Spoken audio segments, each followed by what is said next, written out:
So, the UK government has been in news recently for a lot of reasons, and not all of them are good. One of the biggest challenges the UK government has been facing is obviously trying to curb immigration, and so it has made all of the immigration policies much stricter, making it really hard for international candidates like you and me to land jobs or even for international students. And this has led to a lot of people, especially students and workers in the UK, to sort of leave the UK and go back to their home countries or at least start making plans to do so in the near future. And in today's video, I will be sharing some of the most common reasons that I have heard through interacting with loads of different students and loads of different healthcare professionals in terms of what are some of the major reasons why they are considering to either leave the UK right now or leave it in the next few years.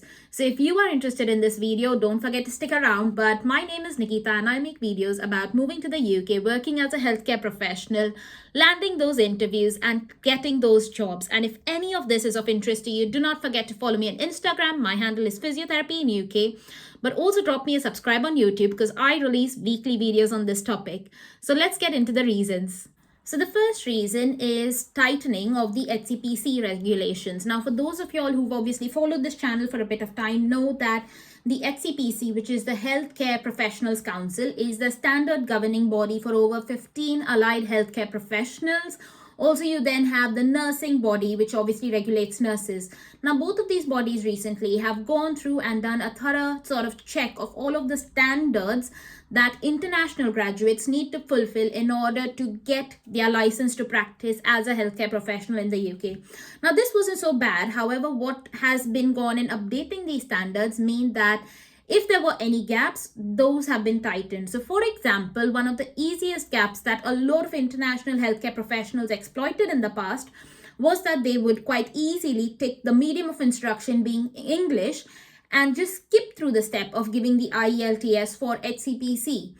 Now, this was again not recommended and it went unchecked for several years. However, the HCPC has caught on to it, and now it has said that if you are not from an English speaking country, and they are most likely going to release the list at the end of this month, then you will have to give a proof of English language requirements test, which could obviously be your IELTS or your TOEFL. Now, again, if you have questions about this, do not fret.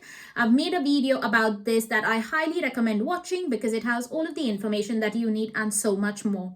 The second reason is lack of skills and experience that is needed in the UK.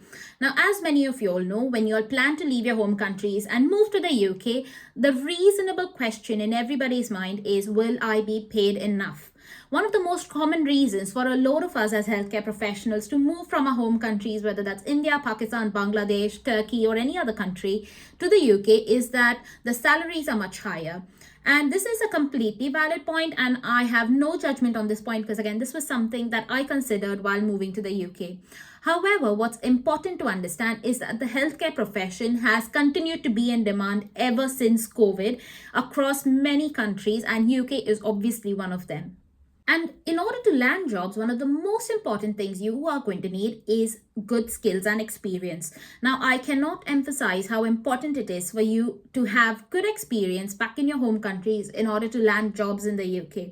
And before we come to the topic of how much experience is needed to land these jobs in the UK, let's just talk about job applications. If you are struggling to make a job application, or if you have faced numerous rejections and would like some guidance about it, feel free to always book a one-to-one session with me where I can go through your job application and give you structured feedback in order to improve your application so that it meets UK standards, ticks all of the right boxes, and lands you an interview. And if this sounds appealing, do not forget to check the link in the description below, or just drop me a comment and I will send you the link directly. But coming back to the point of how much experience is really needed. Now, again, in terms of experience, I am no one to decide whether your experience is going to be enough in order to land a job in the UK. I have seen people who have landed band 5 roles from India with just 6 months of experience. And I have also seen people who have 10 years of experience as a physio or a lab technician and are unable to land roles in the UK. And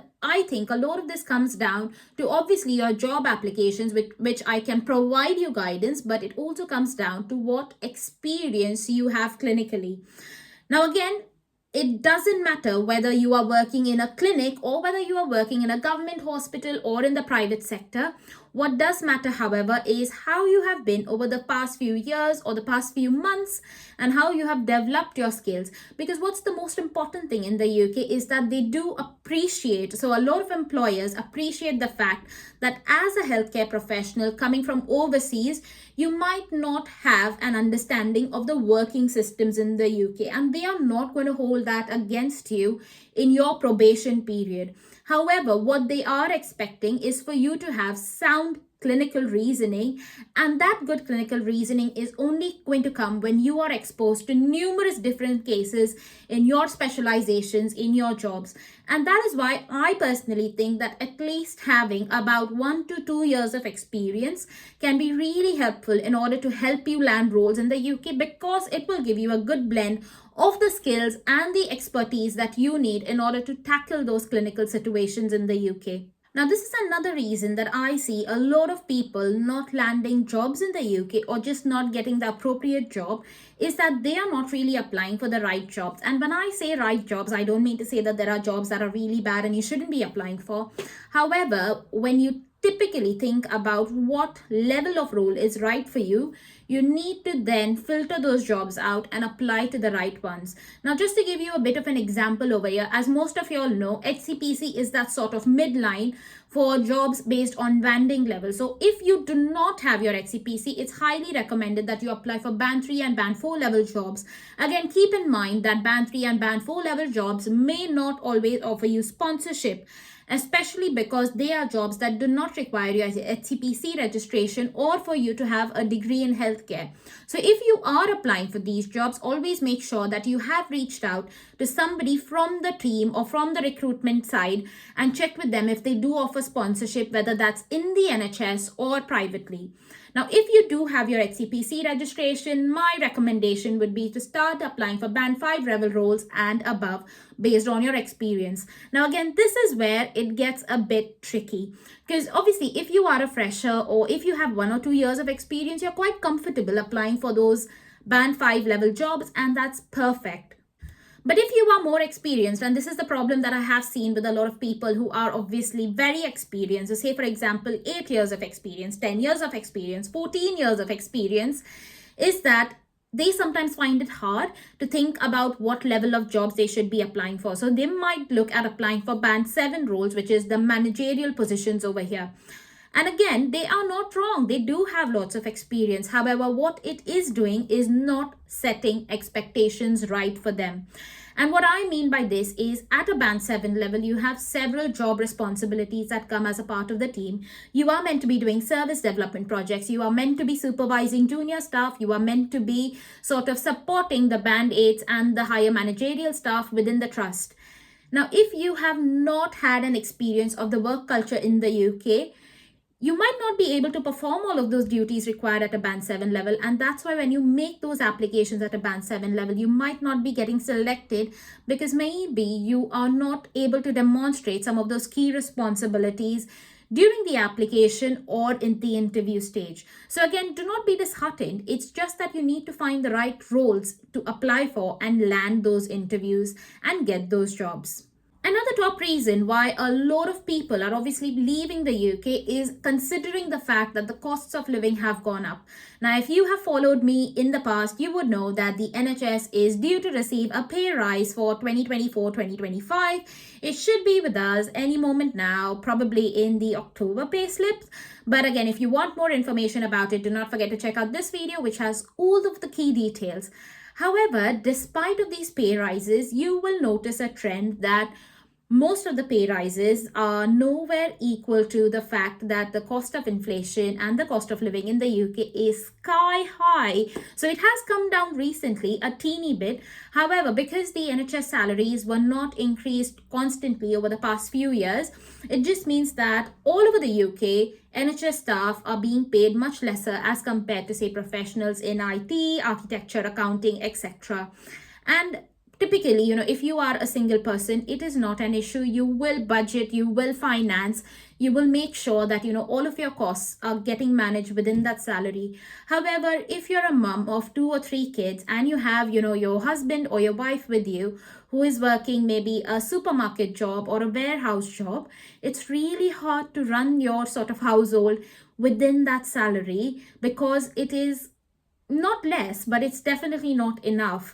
And again, to sort of keep in mind that while you do have costs of running your household, whether that's rent, mortgage payments, grocery bills, etc., you also need to be saving some funds for an emergency, which might not always be happening. So again, the cost of living is really sort of catching up to a lot of NHS professionals. And again, do remember that as you are on your work visa or student visa or PSW visa or dependent visa, you do not have access to public funds. So please don't make this mistake of accessing public funds, which might be, several things on this list that you can see right there. Because if you do access these public funds, that is going to be held against you, and that might impact your ability to land your ILR or your UK PR, which leads to your UK citizenship in the end, if that is your end goal in mind. Now, I hope this video was useful, guys. If you do have any questions, drop them down in the comments below and I will try to get back to them. Take care.